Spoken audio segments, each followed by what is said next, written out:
या देवी सर्वभूतेषु शक्तिरूपेण संस्थिता नमस्तस्यै नमस्तस्यै नमस्तस्यै नमो नमः। भक्तों, माँ भगवती आदिशक्ति की उपासना का विशेष समय अर्थात नवरात्रि शुरू होने वाला है 13 अप्रैल से। नवरात्रि के शुरू होने से पहले और नवरात्रि के दौरान आपको भगवती की कृपा को प्राप्त करने के लिए कुछ विशेष चीजों का ध्यान जरूर रखना चाहिए। वास्तु से संबंधित, पूजन से संबंधित कुछ विशेष नियम हैं जिनकी जानकारी हम आपके लिए यहाँ पर लेकर आए हैं। तो चलिए शुरू करते हैं। सबसे पहली चीज तो ये है कि नवरात्रि के आरंभ होने से पहले आप अपने घर के कोने कोने को अच्छी तरह से साफ कर लीजिए। भक्तों, जहाँ पर गंदगी होती है वहाँ पर दरिद्रता का वास होता है। तो अगर आप संपन्नता चाहते हैं, सुख चाहते हैं, तो साफ सफाई का विशेष ध्यान आपको जरूर रखना चाहिए। विशेष तौर पर पूजन स्थल और रसोई, इन दो जगह पर तो बिल्कुल साफ सफाई का आपको ध्यान रखना है। और रसोई में से जो भी तामसिक वस्तुएं हैं, लहसुन प्याज आदि है, इन सबको आप 9 दिनों के लिए रसोई से बिल्कुल बाहर कर दीजिए अगर आप इनका प्रयोग करते हैं तो।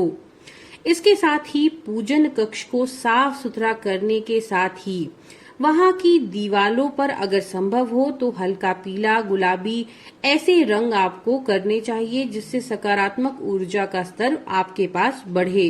कभी भी वैसे भी दीवालों पर गाढ़े रंगों का प्रयोग हमें नहीं करना चाहिए क्योंकि ये ऊर्जा को सोखने का काम करते हैं। तो हर चीज आपके घर की साफ सुथरी और सुव्यवस्थित हो।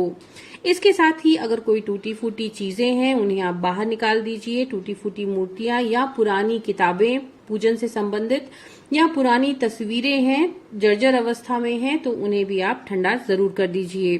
तो ये साफ सफाई का काम आप सबसे पहले कर लीजिए।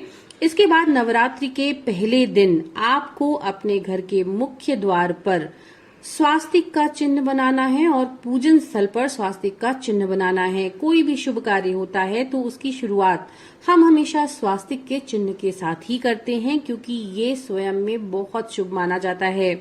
तो नवरात्रि की शुरुआत वाले दिन आप अपने घर के मुख्य द्वार पर और पूजन स्थल पर स्वास्तिक का चिन्ह जरूर बनाएं।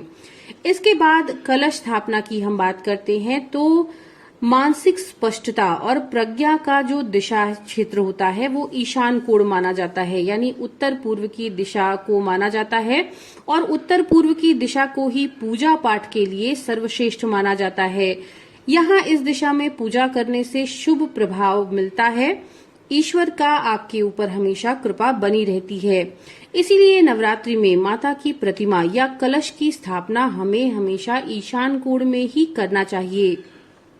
यद्यपि देवी माँ का क्षेत्र दक्षिण और दक्षिण पूर्व दिशा माना जाता है तो हमें माता रानी का पूजन करते समय इस बात का ध्यान रखना चाहिए कि हमारा जो मुख है वो दक्षिण या पूर्व दिशा में रहे।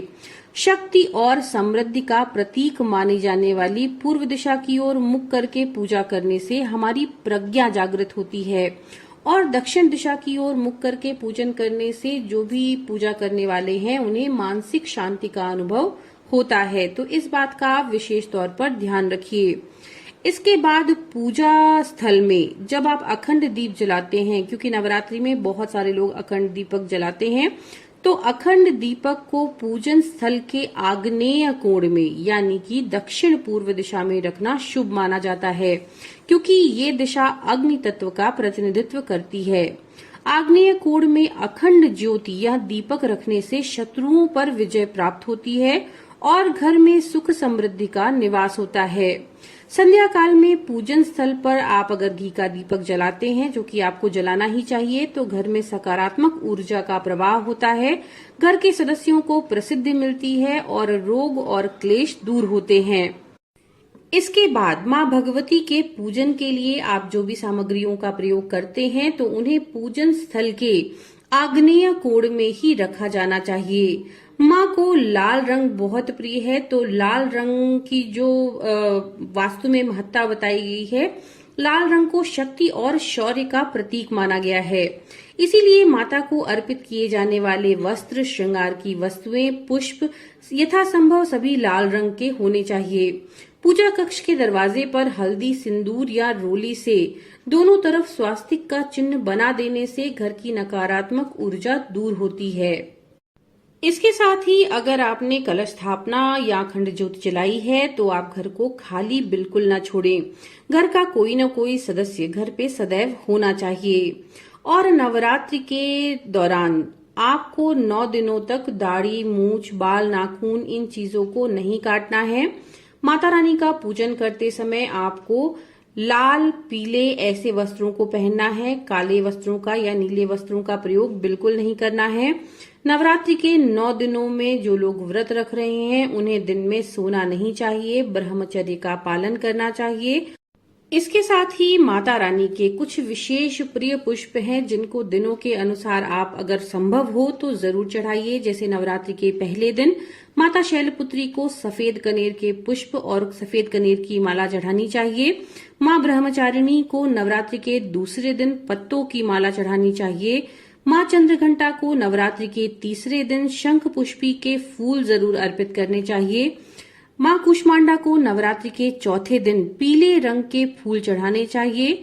मां स्कंद माता को नवरात्रि के 5वें दिन नीले रंग के पुष्प अर्पित करना चाहिए। मां कात्यायनी को नवरात्रि के 6ठे दिन बेर के वृक्षों के फूल अर्पित करने चाहिए। मां कालरात्रि को नवरात्रि के 7वें दिन गुंजा माला अर्पित करनी चाहिए। मां महागौरी को नवरात्रि के 8वें दिन कलावा की माला, कलावा यानी जो हम हाथ में बांधते हैं रक्षा सूत्र, तो कलावा की माला अर्पित करनी चाहिए। मां सिद्धिदात्री को नवरात्रि के समापन वाले दिन गुड़हल के फूल जरूर अर्पित करने चाहिए।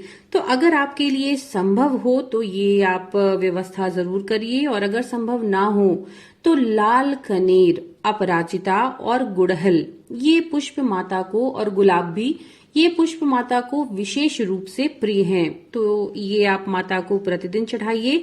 लेकिन इस बात का भी साथ में ध्यान रखिए कि अपवित्र स्थल पर उत्पन्न हुए या जो फूल सही से खिले नहीं हैं, या बिखरी हुई पंखुड़ियां हैं, गंध रहित है, या बहुत तेज गंध है, या जमीन पर गिरे हुए पुष्प हैं, या बाएं हाथ से लाए हुए पुष्प माता रानी को अर्पित नहीं किए जाते। इसके अलावा अगर आपने पुष्प किसी और के घर से तोड़े हैं लेकिन उनसे आज्ञा नहीं ली है, या पानी में डुबोकर धोया है आपने उन पुष्पों को, ऐसे पुष्प भी माता रानी पर अर्पित नहीं किए जाते।